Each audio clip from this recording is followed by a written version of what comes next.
Hello and welcome to another episode of Comics with Stevey D. This is episode number 34. It's all about the comic strips. In my research into this, I quickly found out that one of the first comic strips in America was written none other by Benjamin Franklin, one of our founding fathers. He drew a snake and cut it up into pieces and it says, "Join or die." And this was in 1754, many years before 1776. So you could see the sentiment in America with the taxation without representation and all, the Boston Tea Party and that. But a comic strip was used to editorialize that fact. Now, what I have is a book I ordered from the library. It took a couple of weeks to get here. 100 Years of American Newspaper Comics, edited by Maurice Horn.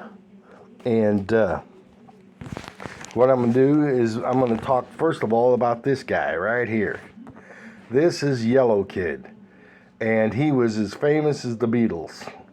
This bald-headed, big-eared, buck-toothed, silly kid lived in poverty, became a sensation. In 1895, Joseph Pulitzer of the New York World and Randolph Hearst of Journal American quickly became known as the Yellow Kid Papers. Robert Alcolt was the comic strip artist that moved between the two papers. Alcolt became a sensation and it increased readership in both of the newspapers. The two giant newspaper men, they fought over this guy, among other things. He just fueled the fire. The Yellow Kid was highly merchandised, like Coca-Cola, Star Wars, Betty Boop, Spider-Man, and other characters. The use of sensationalized and lyric features in newspapers to attract readers to boost circulation is called Yellow Kid journalism, later shortened to yellow journalism. Just think, two giant newspaper men fought over a comic strip. It shows you how much impact that this art form has over American culture.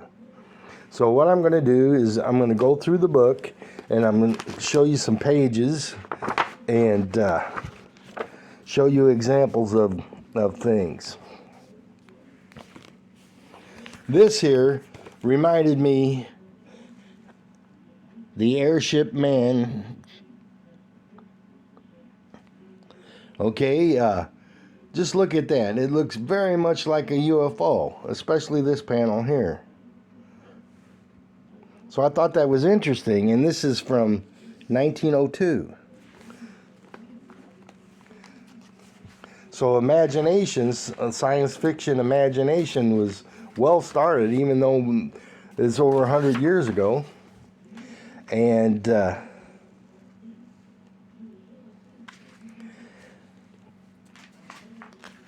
Spider-Man here, it's just going alphabetically. Spider-Man was in comics first, but in 1977 to the present, he's in newspapers. I'm just going to move through this stuff quickly. Beetle Bailey, right there. He was one of the ones I read every weekend.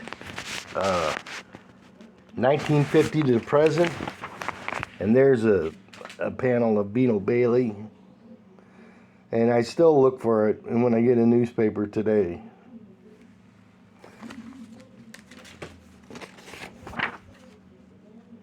And then there's Blondie and Dagwood. We used to watch Blondie and Dagwood Theater on Channel 11. They showed reruns of old movies. And Blondie and Dagwood's from 1945.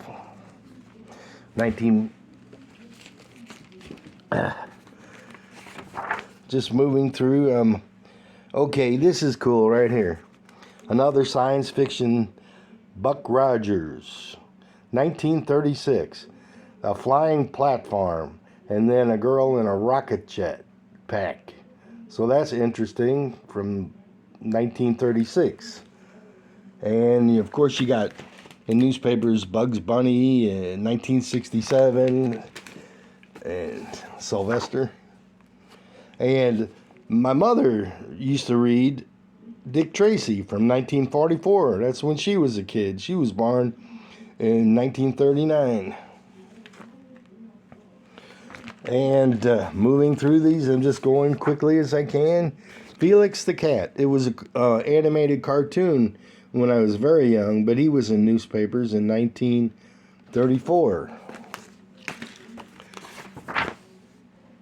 And this is excellent artwork here. I'm showing you this panel because it's Fu Manchu, and it reminds me of the Mandarin from the Iron Man books. It's just, you can see how modern comic book creators must have been influenced by these comic books like I was when I was a kid. And Ditko was talking about it too. And here is High and Lows. I read these all the time. They're just charming is the best word for that kind of thing. And I love this here. You could see how the artist from Dr. Seuss, this is the inventions of Professor Lucifer G. Butts, 1919. All right, look at that. That just, to me, looks completely like a Dr. Seuss panel. And it's showing how he keeps his keys. He's pulling them along.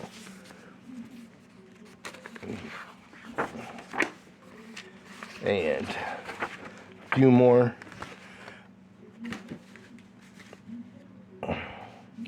Mandrake the Magician, right here. If that doesn't remind you of Doctor Strange in many ways, 1936.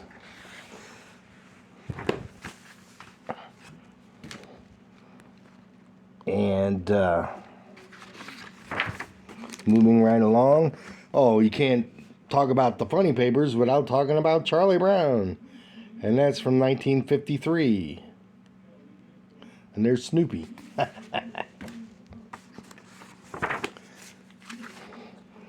And here is what the yellow kid looked like. This is from a newspaper in 1896. Just,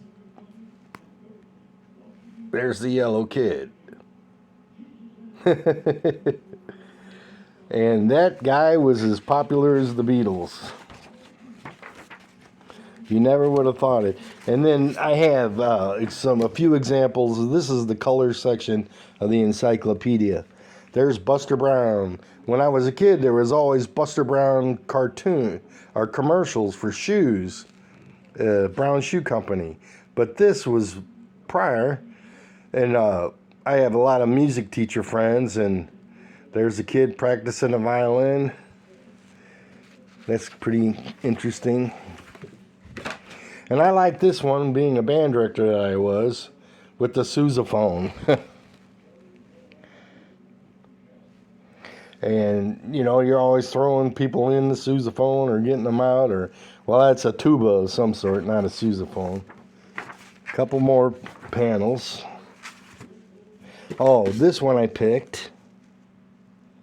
Little Nemo in Slumberland from 1907. And I just love the artwork in here. Artistic talent.